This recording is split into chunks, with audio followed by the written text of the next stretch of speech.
Hello everyone, welcome back. So guys, आज के इस लेक्चर में हम लोग एससीबी का क्वेश्चन नंबर 21 टू 24 स्टार्ट करेंगे, सॉल्व करेंगे। ठीक है, सो मूव करते हैं क्वेश्चन नंबर 21 की तरफ। सो क्वेश्चन नंबर 21 देखते हैं। ठीक है, क्या है? Consider n equal to n1 n2 identical cells each of EMF E and internal resistance R। ठीक है, क्या दिया हुआ कि जो सेल है, प्रत्येक सेल का EMF E है और इंटरनल रेजिस्टेंस R है। ठीक है, इस एक लाइन में N1 सेल है, ठीक, और ये सीरीज में कनेक्टेड है, और इस तरह N2 लाइन कनेक्टेड है। ठीक है, N2 लाइन है कॉम्बिनेशन का। ठीक, अब देखो, अब हम लोग क्या करना है, क्या बोला गया है फर्स्ट में कि इज कनेक्टेड इन पैरेलल का, पैरेलल में सब कनेक्टेड है, और एक एक्सटर्नल रेजिस्टेंस R कनेक्टेड है, और इससे क्या है, इस पूरे कॉम्बिनेशन से एक एक्सटर्नल रेजिस्टेंस R कनेक्टेड है। ठीक है, R कनेक्टेड है। ठीक है, इस पूरे से एक एक्सटर्नली रेजिस्टेंस R कनेक्टेड है। ठीक, क्या फाइंड करना है? Find the current in the external resistor. External resistance में करंट कितना होगा। ठीक है, तो देखते हैं, सॉल्व करते हैं क्वेश्चन नंबर फर्स्ट। ए क्या बोला है? ठीक है, कि कुछ इस तरह ई सेल जो है N1 टाइम्स इस तरह सीरीज में कनेक्टेड है, और इस तरह N2 लाइन्स है ऐसा। ठीक, और एक एक्सटर्नल रेजिस्टेंस R कनेक्टेड है। देखो गाइस, अगर ये सीरीज में कनेक्टेड है तो इस, मान लो यह A है और B है, ठीक, तो इस AB के क्रॉस देखें तो कितना हो जाएगा? N1 E कितना टाइम्स होगा? N1 टाइम्स, तो कितना हो जाएगा? N1 E, और रेजिस्टेंस कितना हो जाएगा? R कितना टाइम्स? N1 टाइम्स, तो जो R इक्विवेलेंट कितना हो जाएगा? RN1। ठीक है, और इस तरह कितना कॉम्बिनेशन है? N times N1 E N1 R। ठीक, इस तरह ऐसा N2 टाइम्स है। ठीक है, इस तरह N2 टाइम्स है। ठीक, N2 times N1 E N1 R। ठीक, यह N2 टाइम्स है, यह जो लाइन है कितना है? N2 है। अब देखो, ये पैरेलल कॉम्बिनेशन है। ठीक, तो हम लोग पढ़े हुए हैं कि पैरेलल में जब कॉम्बिनेशन होता है तो उसका इक्विवेलेंट EMF कैसे निकालते हैं। ठीक है, तो देखो, इक्विवेलेंट EMF के लिए हम क्या जानते हैं कि E इक्विवेलेंट जो होता है, E इक्विवेलेंट यह क्या होता है? Summation EI by R, summation EI by RI upon summation 1 by RI। ठीक है, अब देखो, ये सबको जोड़ेंगे, यानी कैसे जोड़ेंगे? EI यानी N1 E1 N1 E by N1 R plus N1 E by N1 R, ऐसे ही कितना टाइम्स जोड़ेंगे? N2 times. ठीक, कितना टाइम्स होगा?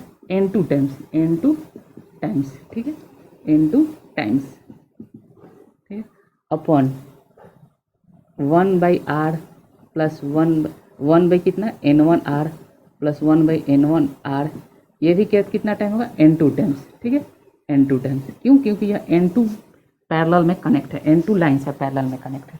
ठीक, तो ये कितना हो जाएगा? N2 N1 E by N1 R upon N2 by N1 R। देखो, N2 by N1 R cancel, N2 by N1 R cancel, क्या बचा? N1 E, यानी E इक्विवेलेंट कितना आ गया?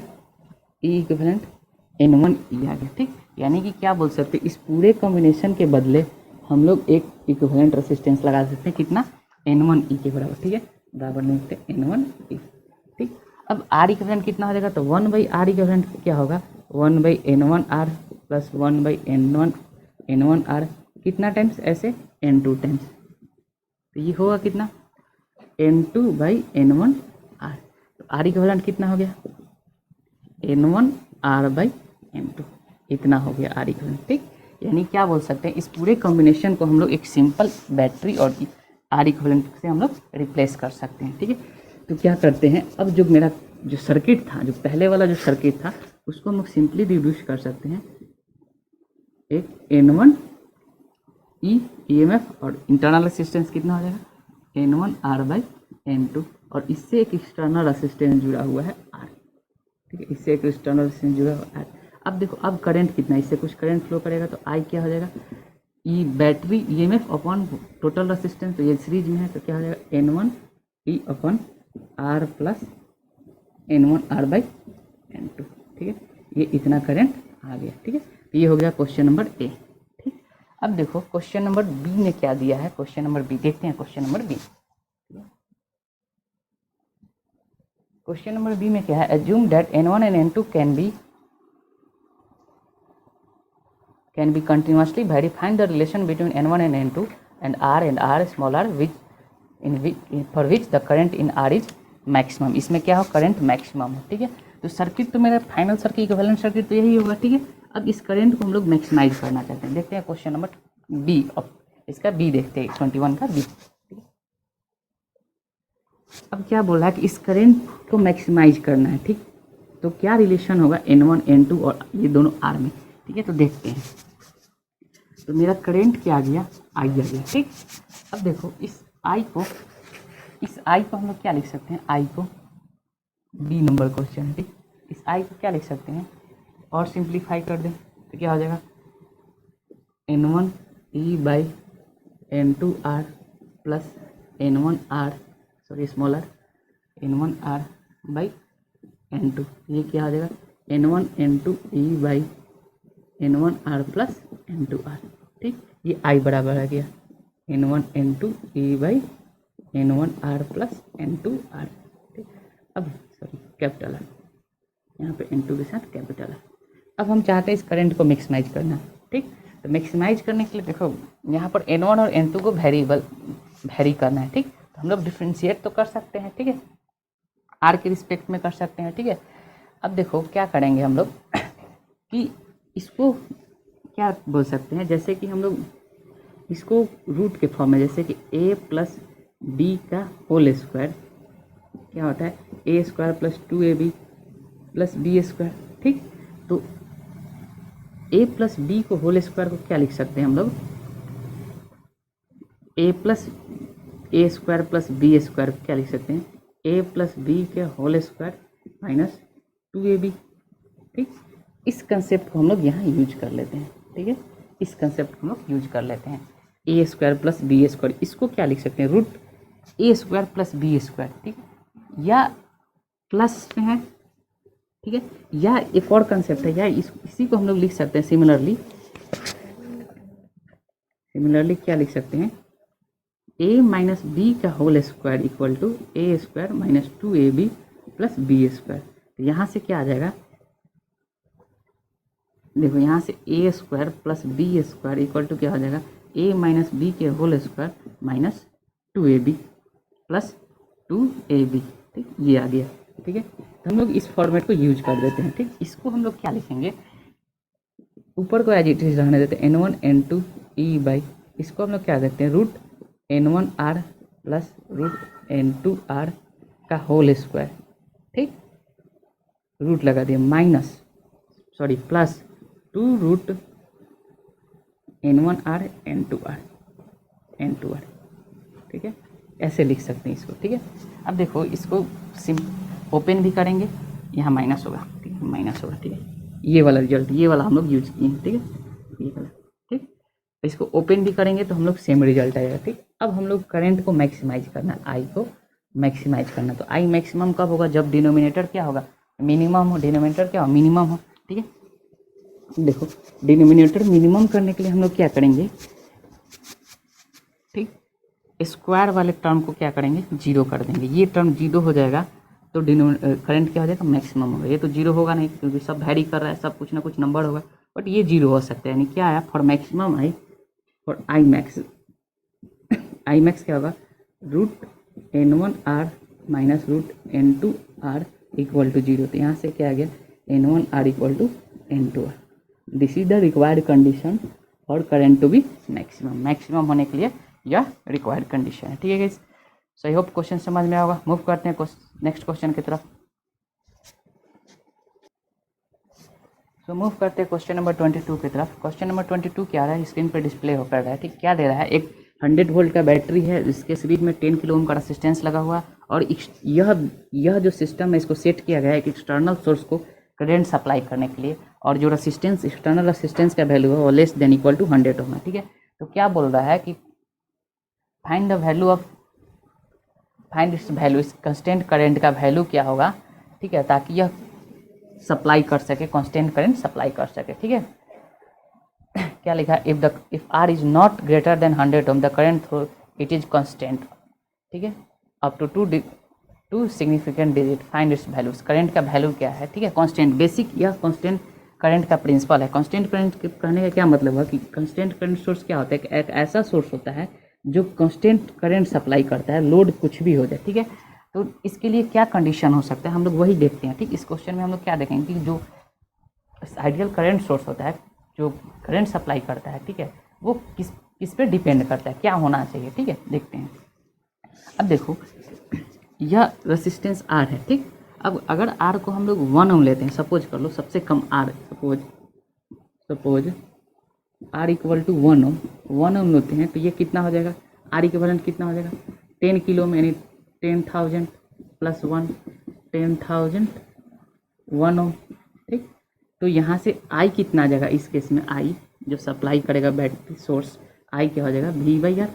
तो वी कितना है 100 बाई आर, आर कितना हो जाएगा, ये हो जाएगा 10001, ठीक है। इसको डिवाइड करते हैं, देखते हैं कितना आता है, ठीक है। सो इसको डिवाइड करके लिखते हैं, ये आता है 0.099, ठीक है, इतना आता है, ठीक। अब देखो, अब सपोज कर लो आर इक्वल टू 100 ले, सपोज आर इक्वल टू 100 पूरा ले लिए, ठीक है।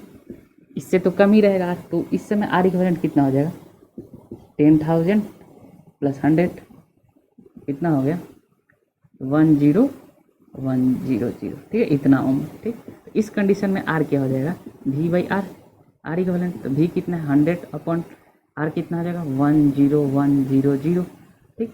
अब इसको डिवाइड करके चेक करते हैं, ठीक है, कितना आता है, ठीक है। कैलकुलेटर यूज कीजिए, 10 डिवाइड बाई 10100, ठीक है, जो आता है वह क्या आता है, 2 0 से 2 0 कैंसिल, ठीक, वह आता है अप्रॉक्सीमेटली 0.01, ठीक है, 0.01, ठीक है, इतना एम्पियर करंट आता है, और इसमें इतना एम्पियर करंट आता है, ठीक है। इसका मतलब हम लोग बोल सकते हैं कि देखो करंट जो रेसिस्टेंस है, करंट बहुत कम वेरी कर रहा है, ठीक है, सॉरी 0.1 आ रहा है, 0.1 के अप्रॉक्स, ठीक है, 0.1 के अप्रॉक्स, ठीक है, नहीं 0.100 से 1 डिवाइडेड बाई 101, 0.01 के आसपास आएगा, ठीक है, 0.01, ठीक है। मतलब करंट ऑलमोस्ट क्या रह रहा है, सेम रह रहा है, ज़्यादा वेरिएशन नहीं हो रहा है, ठीक है। यानी कि क्या बोल सकते हैं कि जो करंट होगा ऑलमोस्ट 10 मिली एम्पियर के रेंज में रहेगा, 10 मिली एम्पियर, ठीक है, 10 मिली एम्पियर, ठीक, यानी कांस्टेंट करंट होगा। यानी इस रेसिस्टेंस को वेरी करने से 1 से 100 तक वेरी कर रहे हैं, तो करंट पे बहुत कम फर्क आ रहा है। तो क्या पता चला कि जो इंटरनल रेसिस्टेंस होना चाहिए, सोर्स का इंटरनल रेसिस्टेंस बहुत ज़्यादा होना चाहिए। हाई होने से क्या होगा कि उसका आर इक्विवेलेंट पे ज़्यादा असर नहीं पड़ेगा, इससे करंट क्या होगा कांस्टेंट हो जाएगा, ठीक है। यानी क्या पता चला कि करंट सोर्स के लिए, कांस्टेंट करंट के लिए इंटरनल रेसिस्टेंस क्या होना चाहिए, बहुत ज़्यादा होना चाहिए, वेरी हाई होना चाहिए। जितना ज़्यादा इंटरनल रेसिस्टेंस होगा उतना ही इंडिपेंडेंट करंट जो होगा लोड से इंडिपेंडेंट हो जाएगा, ठीक है। आई होप क्वेश्चन समझ में आया होगा, ठीक है। तो मूव करते हैं नेक्स्ट क्वेश्चन की तरफ। तो क्वेश्चन नंबर 23 देखते हैं। 23 में क्या है, फिगर दिया हुआ है, ठीक है। A1 A2 A3 3 एमीटर लगा हुआ है। A1 का रीडिंग दिया रहा है 2.4 एम्पियर, ठीक है। We have to find the reading of ammeter A2 and A3। A2 और A3 का रीडिंग निकालना है, ठीक। मतलब और क्या दिया क्वेश्चन में, इसका रेसिस्टेंस नेग्लिजिबल है, ठीक है, यानी इसके एमीटर के अक्रॉस कोई भी ड्रॉप नहीं होगा, ठीक है। यानी कि क्या बोल सकते हैं, देखो इससे इस ब्रांच से AB ब्रांच से कितना एम्पियर का करंट जा रहा है 2.4 एम्पियर का। मतलब अगर VAB निकालना चाहें हम लोग, VAB तो क्या हो जाएगा I इंटू R, मतलब इसके थ्रू जाने वाला करंट और R, तो कितना I कितना है 2.4 इंटू R कितना हो जाएगा 20, यानी 48 वोल्ट, ठीक। यानी कि अगर देखा जाए एमीटर 2 के अक्रॉस, इस ब्रांच के अक्रॉस मान लो CD के अक्रॉस, तो वही वोल्टेज होगा जो AB के अक्रॉस, क्योंकि यह क्या है पैरेलल में लगा है। यानी क्या बोल सकते हैं VCD जो होगा, VCD वो क्या होगा VAB के बराबर होगा, और होगा कितना 48 वोल्ट, ठीक है। अब देखो सपोज कर लो कि यह मीटर I2 रीड कर रहा है, I2 करंट रीड कर रहा है, तो I2 बराबर क्या होगा इसके अक्रॉस का वोल्टेज और इसमें जो लगा हुआ रेसिस्टेंस, यानी I2 बराबर क्या हो जाएगा VCD बाई 30, तो VCD कितना है 48/30 1.6 एम्पियर। तो यानी एमीटर I2 कितना रीड किया, A2 कितना रीड किया 1.6 एम्पियर। ठीक है, अब देखो यहाँ पे इधर से 1.6 एम्पियर करंट जा रहा है। अब यहाँ पे KCL लगा दो, इस पॉइंट पे KCL लगा दें। ठीक है, तो KCL लगाएंगे तो मान लो यह करंट I3 रीड करेगा, तो I3 बराबर क्या होगा, I3 बराबर, ठीक, आई होप दिख रहा होगा, I3 बराबर यह करंट जा रहा है, यह आ रहा है जंक्शन पे, इस नोड पे आ रहा है, ठीक, और यह दोनों बाहर की तरफ जा रहे थे, यानी 2.4 प्लस 1.6 कितना हो जाएगा 4 एम्पियर। ठीक है, this is the reading of ammeter. ठीक, एमीटर A3। ठीक है, A2 कितना रीड किया 1.6 एम्पियर, A1 क्या है, A1 का रीडिंग क्लियर है। ठीक है, आई होप क्वेश्चन समझ में आएगा। मूव करते हैं नेक्स्ट क्वेश्चन की तरफ। ठीक है, चलिए क्वेश्चन नंबर 24 देखते हैं। क्वेश्चन नंबर 24 डिस्प्ले कर रहा है। क्वेश्चन में देखिए फिगर गिवन है, 5.5 वोल्ट का बैटरी है, एक एमीटर है और एक 30 ओम का रियोस्टेट लगा हुआ है, एक 10 ओम और 20 ओम का रेसिस्टेंस पैरेलल में लगा हुआ है। ठीक है, हम लोग को क्या कैलकुलेट करना है, minimum and maximum current through the ammeter as the rheostat is vary. जैसे जैसे रियोस्टेट के वैरी कर रहे हैं तो मिनिमम और मैक्सिमम करंट क्या होगा। ठीक है, सो सॉल्व करते हैं। ठीक है,